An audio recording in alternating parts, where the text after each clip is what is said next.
Architectural Builders Supply is pleased to present you with this recording of the technical question that is listed in the title of this video.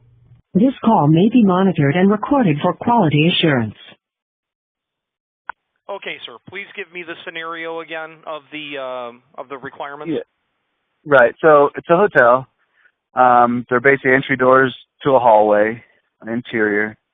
And so we're trying to retrofit the bottoms with these automatic door bottoms. They want them mortise in. They're all 1 hour fire rated doors.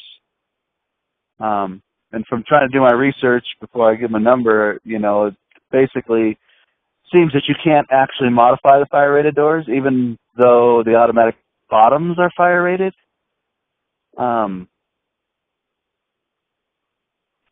So I can't really, I'm trying to get this thing going, but it doesn't seem like it's even possible. It's not possible. So the question might be, well, how does that work? Well, the only way that works is when those doors are manufactured, they are not only properly constructed using the proper internal componentry to allow the preparation done to the door so that it can maintain the fire rating.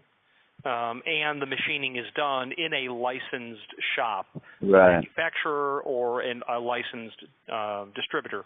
Once you've got doors built to meet the required specifications of fire rating, and then what the preparation that the hardware requires, you then, of course, must order fire-rated versions of those automatic door bottoms. But that's the only way that those work, meaning that's the only way to fulfill the requirement of your scenario. You have to have the door from day one built with that intent. Right.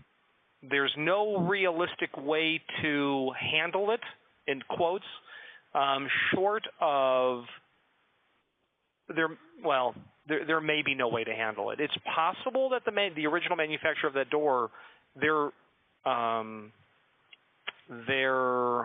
what's the term I'm looking for? Their certification with whatever the regulating agency is, Warnock-Hersey, Underwriters Laboratory, Factory Mutual, their certification might allow the remanufacturing, meaning you would take that door down in a licensed shop, would literally take a giant plunge router and hog out the bottom of it, remove all the material that's there, then put back into it a piece of material, it's called Tectonite, that may still only be manufactured in one place in the United States, which it was years ago. That material is what the reinforcing is for fire-rated wood doors, and then they would mortise that. And then you may be dependent on the manufacturer's original listing with the regulating agency. You may be okay at that point, but realistically, there's no way to legitimately proceed. Right. And that's what I kind of told them. They're like, well, we don't care. We want to do it anyway. I'm like, well, you're crazy. Well, get the fire I'll try to do sign off on it. Yeah. Meaning you're like, listen, I talked to a guy who makes a living doing this, and his family since the 1930s, who's manufactured tens of thousands of wood doors himself personally and machined even more. You cannot proceed legitimately to do this. You can cut a prep in the bottom of that door, but you yeah, they'll ruin it. Everything, huh? Yeah, it's done. The door would be, over time, every time the door opens and closes, there'd be white powder on the floor. I mean, it's think of drywall. Is that what it is? It's like a drywall inside? It's like a drywall. It's not, but it's like a. Right. So even if you cut it, there's probably only not even a 1/4 inch veneer to even mount the door bottom to. No, there's the bottom rail construction for a fire-rated door is clearly defined what its minimum value is, but its minimum value is insufficient, certainly, to mortise into. I would guess that if you were going to do that bottom rail would become 3 inch at the factory before trim, or maybe 4 or 5 inch before trim. They would then trim the door after it came off where they applied the veneer, because the veneer is hanging long, like you would if you're building a countertop in a kitchen. You take your laminate trimmer and come back and trim it back. But that material, when it's constructed there, would be significantly greater than than what it is when it's just a stock door. And, and there would be no way in the world that door would have been made to those specifications and then just not mortised for the hardware. Right. And the door manufacturer has gone out of business, the original one that made the doors. I can't remember now, but I had to order 4 more, and we had to get them from a different place because we couldn't get them from that one anymore. Yeah, Fenestra could have been the name. They went out of business many years ago. They were a wood door company up in Wisconsin. Yeah, and I can't remember. It was like last year that I ordered the doors, but I know when we did order the doors, I ended up having to get them from just, a different place because we couldn't get them from them anymore. Mm-hmm. All right. Well, that's kind of where I was at. I had a feeling, but I thought, it looked like you knew more. I talked to our local door people, and they didn't know nothing about it. They're like, huh? Automatic door sweeps? What's that? I'm like, oh, my God. Well, you just happen to dial a number where the guy who answered happens to know a lot about that. I mean, right. you ask me a common sense thing about how to put a truck in reverse, I'm going to fall, but you just happen to get a guy who I literally know a lot about it. Yeah. So I think the way forward to your client is the only legitimate way is you must replace these doors, or the possibility of having them remanufactured. I wouldn't consider that dead on arrival, but it would be the path forward. As much as the door, probably. Considering the fact that you would have openings you would have rooms that you could not rent out, I wouldn't go forward at all. I mean, you'd have to remove a door. It would have to go away for a while. You'd have to go to a shop, assuming you could get. A possible scenario is you call up Underwriters Laboratory. They're in Northbrook, Illinois, and they have a service where you can pay them $500 or whatever it is, some large number, to show up, to field review, to field inspect and potentially relabel existing material. So you could contact them and say, I've got a scope.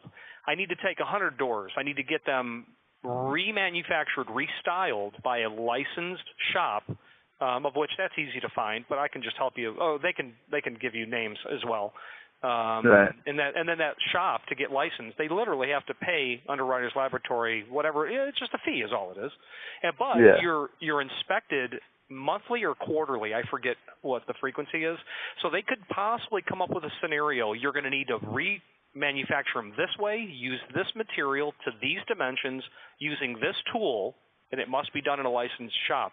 That might be a way forward. But then you got the door coming off, going to a shop, potential for damage. If it's plastic laminate, it's going to get scratched. Or pre-finished mahogany, it's going to get scratched. Yeah, it's all pre-finished cherry. Yeah, so it's a disaster. So the only way for them to move forward is to say, if you really want to do this, break it up into a digestible chunk per your budget calendar year and do 20 at a time or 10 at a time or do 100 at a time. But that's the only way forward. Right. Okay. And my name is Richard. If you have any follow-up questions, I can sell you everything from the router bit to do it, the knowledge to do it, the door and the bottom itself. It's just, they got to be built that way originally. And then the other problem is, becomes you need to also be sure that you're handicap compliant. So that hardware that you sell must also be handicap compliant. So you want to keep that in the back of your head to make sure that you have that specific listing on the door bottom itself. Because if you're good with fire rating, but then it's not handicap compliant, then it's problematic. Right. I can't think of a scenario where you wouldn't really have that, but you'll want to keep that in mind because obviously barrier-free is part of code like fire rating is. Right. And I mean, that would even come into play like door handle height and stuff like that it wasn't considered 15 years ago. That's certainly true, but it's true in the sense that you have to consider it, but 15 years ago was well within the scope of, ADA was passed in the early 90s. So, anything that's there now is going to be handicap compliant. Right. Okay. All right. Well, let me talk to them somewhere. Like I said, this doesn't seem. I mean, and their budget was low. Like they were thinking, a few $100s a door to just slap these things on there. Yeah, maybe if you got, if you were going to do it and if you were into it for $60 a door bottom and you knew that you could knock it out in 45 minutes, maybe, but that doesn't seem realistic. No, unless, as you said, the door was already prepped. All you had to do is do the mortise and put the bottoms on. Yeah. Yeah. Oh yeah, then no. I mean, that's bad. what I mean. I mean, yeah. If all you had to do was put your plunge router on there with the proper fence and then run it, and that's the other problem. The tool that you're gonna use, you could grab a huge Porter cable plunge router and toss a 1-inch diameter bit into it, or whatever the size that you'll ultimately need. When you run the face of that tool over your pre-finished, and if you have any hardware on the door, like a kick plate or that door sweep, what are you going to do about the old holes? The fence itself, let's say, imagine a heavy plunge router, a 2.5 horse, and then you're going to bolt to the bottom of the base a large L angle, aluminum angle, and you're going to turn it down on its side when the door's on sawhorses, and you're going to run that. You're going to drop your bit in 1/8 of an inch, and then you're going to go along the bottom of the door. You need to really ensure that you're not going to be damaging the face of that door at all. Right. Handling pre-finished cherry is. Yeah. And if the floors are out of level, you got a problem with that in the sense that if the floors are not level, that could be very problematic because of the way they're not level at all. Yeah.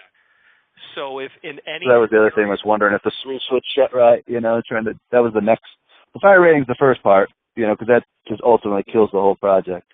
And then the next thing, there were some that were 1/4 to 3/8 out from end to end, the gap below the door. So that'll be okay, provided that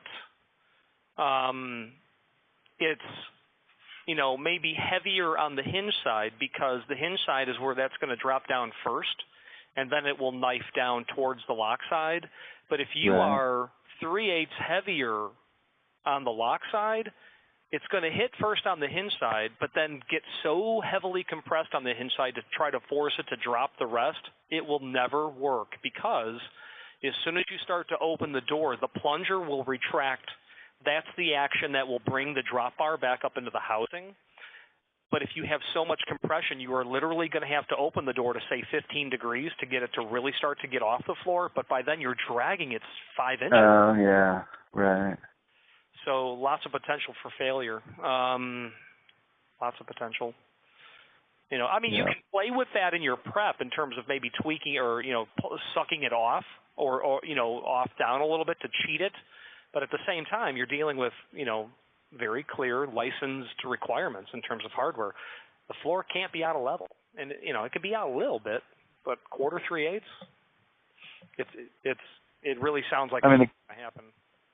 Yeah, and even the gap under the door now is probably not considered fire rated. You can't exceed 3/4 inch from the bottom of the door to the top of a non-combustible surface. Right, and I think they have marble thresholds, like little stone ones. Mm-hmm. So it's not combustible. Oh, you're saying so non-combustible surface? So yeah, I think one of the gaps I know are at least 3/4. I think that was the biggest though. Yeah, you could get yourself to a position where you might have to remeasure everything. What you'd ultimately have to do, if you were to go forward, I could envision a really expensive but awesome project where all of the doors were measured and they were literally manufactured to account for those serious conditions where the floor was not level. So it's going to be 83 1/4 on the lock side, but you're going to make it 82 7/8 on the hinge side, right? To account for that scenario. But then what is it at? What is the out of level condition when the door's at 90 degrees? Yeah. One thing when the door is closed, but it could slope way the heck up, and then your door's not going to. Right, and then hit, right. And then, in this place, these guys are pretty, budget-minded, and so for all I know, half the hinges are all loose and got strip screws, and their engineering department is terrible. Anytime they have me do anything here, I hate going there because the guys have messed up so many things, over the years that it's hard sometimes to even get a door off. Everything's so stripped out. it's paying. And it seems to me that probably they're farming it out because they've bumped into the same sort of, hey, our internal people can't handle this. Yeah. So let's put the rope around someone else's neck. Yeah. All right. Well, I appreciate your time. If I could figure out a way to make this thing work, I'll definitely, get all our stuff from you. Well, and you do doors too, you said? We do. Yeah, of course. Well, where are you guys located? I'm in Chicago. In Chicago. Okay. All right. I'm in Colorado. Yeah, I mean, I honestly don't expect to sell you, doors on this or necessarily even hardware because I don't think there's a real path forward. So that we all win, you and your client win. Yeah. But by all means, my name is Richard. I stand by ready to assist, whether it's just chatting about it or actually shipping you something. You might try one as a mock-up if you get to a point where you can work out the door construction problem. Right. Okay. All right. I appreciate it. Sure thing, sir. Thank you. Bye-bye. Thank you, Richard. Bye. Bye. Architectural Builders Supply hopes you have enjoyed this program.